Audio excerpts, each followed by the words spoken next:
All right, welcome back. So today we're going to look at lists again, and we're going to actually talk about how we're going to override or change an element within the list. So in a previous video we talked about populating a list here. So we have colors, and we just added red, green, blue, yellow, and purple. And then if I print those off, there's our list of colors, and then we can also print a specific location if we wanted to, things like that. But in this instance, what we're going to do is we're going to talk about how we can change these. So we have our list, and we have red, green, blue, yellow, purple. Maybe later on in our program we don't want that list. We have a bigger program and we want to change a couple of these. So that's pretty easy to do. We're just going to go ahead and name take our list name here and put colors, and then we have our list right here. And then, as we talked about previously, the location. So I'm going to do the first location, which is the 0 index location, which is red right now.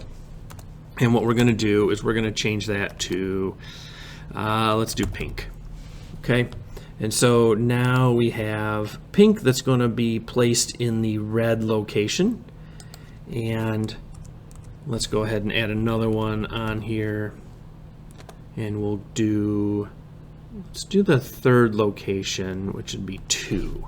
So 0, 1, 2, we'll take out blue, and we'll make that, what's a decent color here?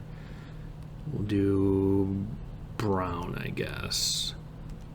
Okay, so now, actually, let's do orange. Easier to stand out here and see it on this bigger word, longer.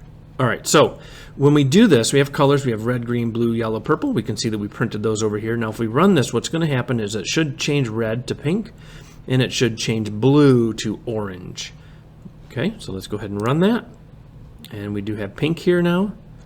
All right, and then we have green, and we have orange, yellow, and purple. Okay.